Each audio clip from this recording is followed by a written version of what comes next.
Britain's censors worked overtime during the 1970s. While Hollywood played it safe, British filmmakers were crafting nightmares so disturbing that entire countries demanded their destruction. Some ended up on the infamous video nasties list. Others vanished for decades. These 12 films pushed boundaries so hard they left permanent scars on cinema history. Ready to discover what terrified an entire nation? Power of Evil, 1972.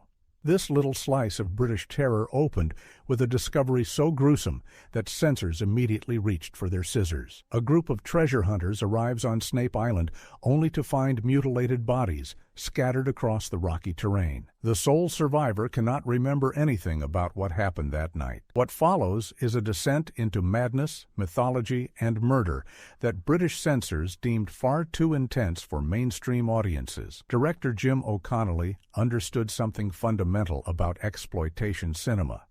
He knew audiences wanted thrills they could not get elsewhere. So he delivered sequences that made grown adults squirm in their theater seats. The film combines archaeological mystery with slasher sensibilities years before that genre dominated American screens. Critics at the time dismissed it as trash, but modern horror scholars recognize its influence on everything that came after. The production itself became legendary for its atmosphere. Filmed on location and in studios, the island setting creates genuine claustrophobia. Characters trapped together begin turning on each other as the body count rises. The identity of the killer remains genuinely shocking even by modern standards. When the British Board of Film Censors reviewed the initial cut, they demanded significant alterations. Several minutes hit the cutting room floor before a theatrical release became possible. International distributors faced even stricter requirements in countries where censorship boards held tremendous power. The uncut version remained unavailable for years until dedicated collectors tracked down original prints. Today, this film stands as a perfect example of British exploitation done right. Deathline, 1972. Underground London hides secrets. That premise alone makes this film compelling, but director Gary Sherman took the concept somewhere truly disturbing. Beneath the streets, in abandoned tunnels forgotten by time, something still lives. Something hungry. Commuters begin vanishing near Russell Square Station. A burnt-out detective starts asking questions nobody wants answered. Donald Pleasance delivers one of his most memorable performances as Inspector Calhoun. His sardonic delivery and obvious exhaustion create a character far more realistic than typical horror movie cops. He genuinely seems annoyed at having to investigate what initially appears mundane. Christopher Lee appears briefly as a government official who stonewalls the investigation, suggesting deeper conspiracies buried alongside the bodies. The creature itself represents colonialism's worst impulses coming home to roost. Victorian workers trapped during a tunnel collapse were abandoned by the companies that employed them. Their descendants survived through cannibalism, evolving into something barely human over generations. The social commentary cuts deep, attacking class systems that sacrificed workers for profit. American distributors released this as raw meat and trimmed considerable footage to secure ratings approval. The British version faced similar scrutiny. Scenes depicting the creature's lair pushed censors past their comfort zone. The squalor, the remains of previous victims, and the creature's pathetic attempts at communication disturbed audiences expecting straightforward monster movie thrills. Horror legend Roger Ebert praised the film's intelligence while acknowledging its genuine power to unsettle. That balance between smarts and scares remains difficult to achieve. Deathline manages both brilliantly, which explains why modern horror fans continue discovering it today. The Blood on Satan's Claw, 1971. Folk horror found its definitive expression in this relentlessly unsettling tale of rural England corrupted by ancient evil. When a farmer unearths a bizarre skull with one remaining eye, strange things begin happening in his isolated village. Children start exhibiting disturbing behavior. A cult forms around a local girl who claims direct connection with something older than Christianity itself. Director Piers Haggard created something genuinely unique. Unlike Hammer's Gothic extravaganzas, this film feels disturbingly real. English countryside becomes threatening rather than picturesque. Trees hide secrets. Fields contain forgotten burial grounds. The very soil seems tainted by something that refuses to stay buried regardless of how deeply people try to forget. The young performers deliver authentically unsettling work. Their transition from innocent villagers to gleeful servants of darkness happens gradually enough to feel believable, yet quickly enough to maintain tension. Patrick Wymark gives authority to the magistrate figure who ultimately confronts the evil directly, though not before substantial damage occurs. Censors struggled with the film's implications more than explicit content. The corruption of youth disturbed audiences profoundly. Religious groups protested theatrical screenings in several territories. Countries banned it outright, considering its themes too inflammatory for public consumption. The British Board of Film Censors demanded multiple cuts before approving theatrical release. Today, critics recognize this, alongside Witchfinder General and The Wicker Man, as essential British folk horror. Its influence on subsequent generations of filmmakers cannot be overstated. From modern horror directors to video game designers, the shadow of Satan's claw stretches far indeed. Frightmare, 1974. Pete Walker never received mainstream respect during his career. Hollywood ignored him. Critics dismissed him. Yet Walker crafted some of the most disturbing British horror films ever produced, and Frightmare stands as his masterpiece. The premise sounds almost quaint initially, but quickly becomes something far more unsettling than audiences anticipated. Dorothy and Edmund Yates spent 15 years in an institution following horrific crime. Now released, they attempt rebuilding normal lives in rural isolation. Their daughter tries helping, despite knowing exactly what her parents did. The problem becomes clear quickly. Dorothy has not changed at all. She still craves what sent her away originally. Her hunger has only grown during those confined years. Sheila Keith delivers a performance that should have made her a horror icon. Her portrayal of Dorothy shifts seamlessly between grandmotherly warmth and absolute predatory menace. One moment she reads tarot cards for gullible visitors.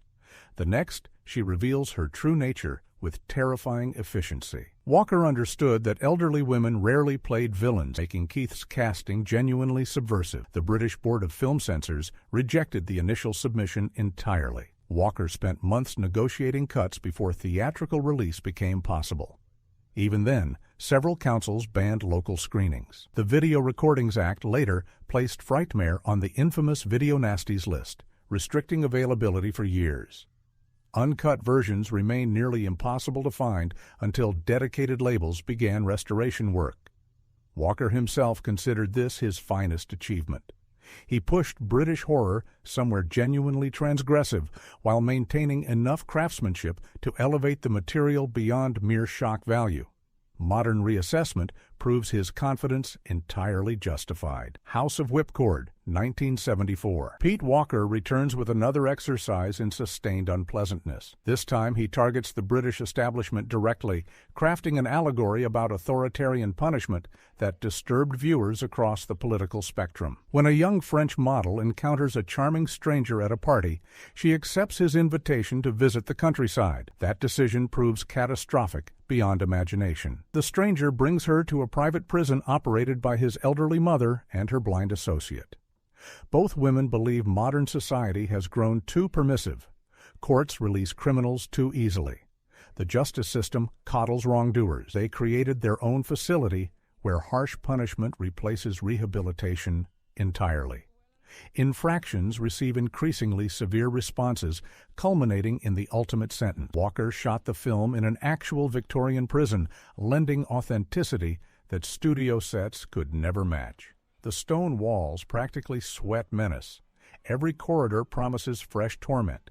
The inmates include women whose crimes ranged from genuinely serious to absurdly trivial. One prisoner arrived for publicly displaying affection, another for attempting to end her own existence. Censors recognized the film's political commentary and found it deeply uncomfortable. The satire cuts both directions, attacking law and order conservatives while suggesting their liberal opponents enabled genuine criminality. Nobody escapes Walker's cynical worldview. The violence pushed boundaries as well, resulting in multiple cuts demanded before certification. Feminist scholars later examined the film's complicated gender politics. Walker claims sympathy for his female victims while subjecting them to sustained brutality. Whether this represents exploitation or critique remains debated. Either interpretation acknowledges the film's undeniable power to provoke strong reactions from anyone who watches. Expose, 1976. James Kenelm Clark directed this notorious entry on the Video Nasties list, creating something so controversial that complete versions remained unavailable in Britain for decades. A successful author suffering from creative block retreats to the countryside, hoping isolation will restore his abilities. He hires a new typist to help complete his latest manuscript.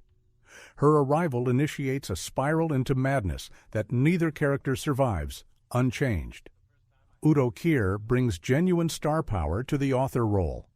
His intense screen presence transforms potentially mundane scenes into something captivating. Linda Hayden matches him as the typist whose innocent appearance conceals depths nobody suspects initially. Their psychological warfare escalates beautifully throughout the runtime, keeping audiences guessing about which character truly deserves sympathy. The film generated controversy immediately upon release. Critics called it misogynistic trash, designed purely for shock value. Defenders argued its commentary on creative obsession and masculine fragility justified the disturbing content. Neither side denied its effectiveness at generating strong emotional responses from viewers, regardless of their ultimate conclusions. The Video Recordings Act targeted Expose specifically. Prosecutions followed against shops stocking copies. The Director of Public Prosecutions included it among the initial 39 titles, facing potential seizure. Years passed before legal distribution resumed, and even then, censored versions dominated the market. Clark never achieved mainstream recognition despite crafting one of the decade's most discussed British films. His other work faded into obscurity, while Expose maintained cult status through bootleg copies and word of mouth. The uncut restoration finally allowed modern audiences to judge the controversy themselves. Prey, 1977. Norman J. Warren specialized in low-budget British horror that punched far above its weight. Prey represents his strangest achievement, combining science fiction concepts with transgressive content that ensured censorship problems across multiple territories. An alien arrives on Earth disguised as a human male. He encounters two women living together in rural isolation. The complicated relationship becomes exponentially more complicated with his arrival. The alien needs sustenance. His species consumes flesh. The women initially welcome this handsome stranger into their home, each seeing potential for different kinds of fulfillment. Jealousy emerges quickly. Power dynamics shift constantly. Violence becomes inevitable, though its ultimate direction remains genuinely surprising throughout.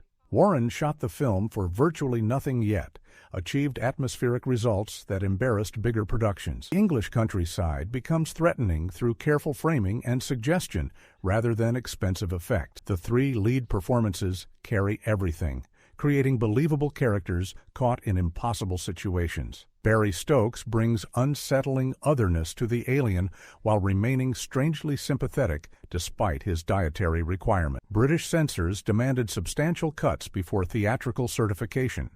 International distributors faced similar problems. The combination of violence with provocative relationship dynamics proved too much for many territories. Complete versions essentially vanished until specialty labels began tracking down original elements for restoration. Critics dismissed Prey upon release as irredeemable trash. Modern reassessment tells a different story entirely. Scholars recognize its commentary on isolation, desire, and consumption as surprisingly sophisticated. The metaphors work on multiple levels simultaneously. Warren deserves credit for crafting something genuinely unique within severe financial constraint. Horror Hospital, 1973. Anthony Balk began his career working with William Burroughs on experimental short films. That background prepared him perfectly for directing one of the decade's most unhinged British horror productions. A young man recovering from disappointing career developments books a health retreat in the countryside. His fellow passengers include a pretty American tourist. Their destination promises rejuvenation. It delivers something considerably more permanent. Michael Goff dominates every scene as Dr. Storm, a wheelchair-bound mad scientist conducting experiments on unwitting guests. His dwarf assistant helps capture anyone attempting escape. The procedures involve lobotomy, creating docile servants from independent-minded visitors. Guff clearly relishes the absurdity, camping gloriously while maintaining genuine menace throughout. Balch embraced the ridiculous premise fully rather than fighting against it. Leather-clad bikers serve as additional henchmen. A decapitation via Rolls-Royce became the film's signature moment, replayed in trailers across the country.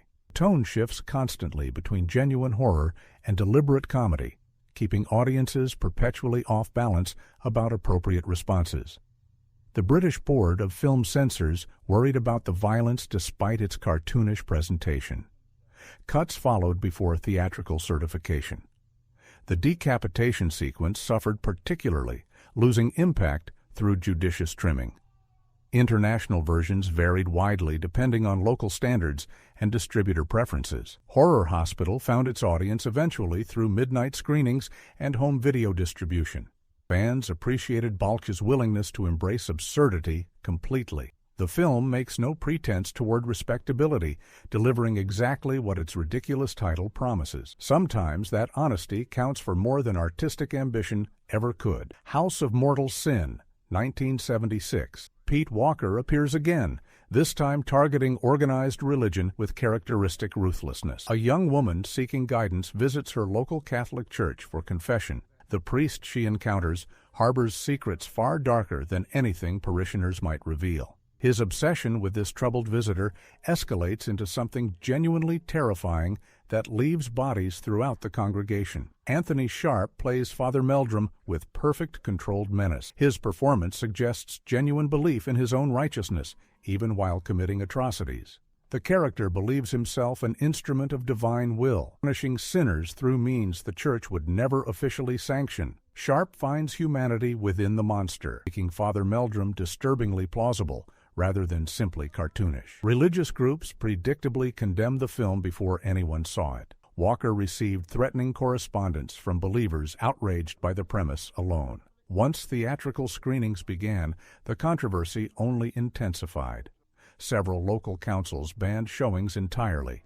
Others demanded cuts that gutted the film's most powerful sequences. The violence employs religious imagery throughout. Rosary beads become murder weapons. Confession boxes trap victims. The church building itself transforms into a hunting ground. Walker understood that transgression requires attacking sacred institutions rather than safe targets. Religion represented genuinely dangerous territory for filmmakers during this era. Modern viewers might find the criticism of institutional religion almost quaint, given subsequent revelations about actual church misconduct. Walker somehow anticipated scandals decades before they became public knowledge.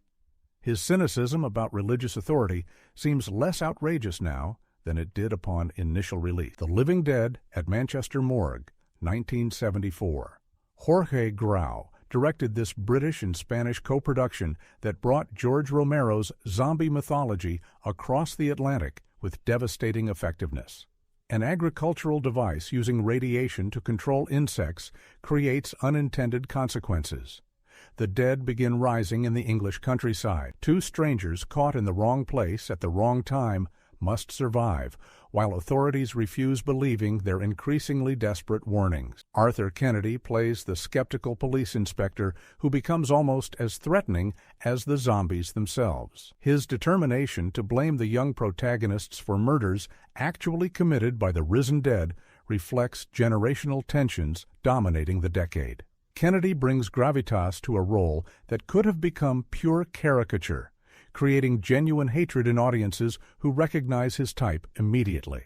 Grau shot extensively on location in Derbyshire and Manchester, giving the film authentic atmosphere impossible to replicate in studios. The English countryside becomes genuinely threatening through his European sensibility. Fog, rain, and gray skies create perpetual gloom that enhances every zombie encounter substantially. The British Board of Film Censors initially rejected certification entirely. Negotiations produced a heavily cut version that still disturbed audiences enough to generate complaints. The video nasties panic later targeted remaining prints, further restricting availability. Uncut versions remained essentially impossible to find through legitimate channels for years. American distribution under multiple titles confused audiences about what they were actually watching.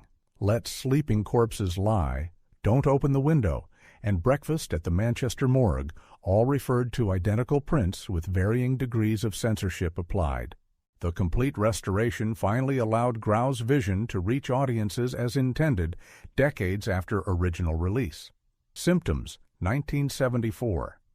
José Ramón Larraz crafted something genuinely disturbing with this psychological study of isolation and obsession. Angela Pleasance plays a reclusive woman living alone in a decaying country house. When she invites an old friend to stay, repressed memories begin surfacing. The house contains secrets. The nearby lake conceals evidence of past events. Nothing ends well for anyone involved. The film premiered at the Cannes Film Festival, earning genuine critical respect before essentially vanishing from circulation. British distributors showed minimal interest. Theatrical screenings remained limited. Home video releases never materialized. For decades, Symptoms existed primarily as a rumor among horror enthusiasts desperate to see it. Larraz built unbearable tension through atmosphere rather than explicit content. The decaying house practically becomes another character. Every creak suggests danger. Every shadow conceals potential threat. Angela Pleasance delivers a performance of remarkable vulnerability that makes her character's eventual revelations genuinely tragic rather than simply horrifying. The British Film Institute eventually located the sole surviving print in a private collection and undertook complete restoration. Modern audiences finally experienced what critics at Cannes recognized immediately. The film deserved far better treatment than it received during its original distribution. Censorship concerns combined with distributor indifference created a perfect storm that buried genuine artistry for decades. Horror scholars now consider Symptoms essential viewing for anyone interested in British genre cinema. Its psychological complexity distinguishes it from more straightforward exploitation fare. Larraz proved that transgressive content could accompany genuine artistic ambition without either element compromising the other. The Wicker Man, 1973. Robin Hardy's folk horror masterpiece suffered catastrophic mistreatment upon initial release, yet survived to become the most celebrated British horror film ever produced. A devoutly religious police sergeant travels to a remote Scottish island investigating a missing child. The inhabitants practice pre-Christian traditions they have no intention of abandoning. The sergeant's certainty in his own righteousness blinds him to dangers that become obvious only when escape becomes impossible. Edward Woodward delivers a career-defining performance as Sergeant Howie. His moral rigidity makes him simultaneously sympathetic and frustrating. Christopher Lee considered his role as Lord Summerisle the finest of his legendary career, playing against type as a charming aristocrat whose genuine warmth conceals something far more calculating beneath. British Lion Films actively worked to destroy The Wicker Man after completion. The studio head allegedly buried the original negative beneath a motorway during construction. Prints shipped to America for distribution arrived incomplete.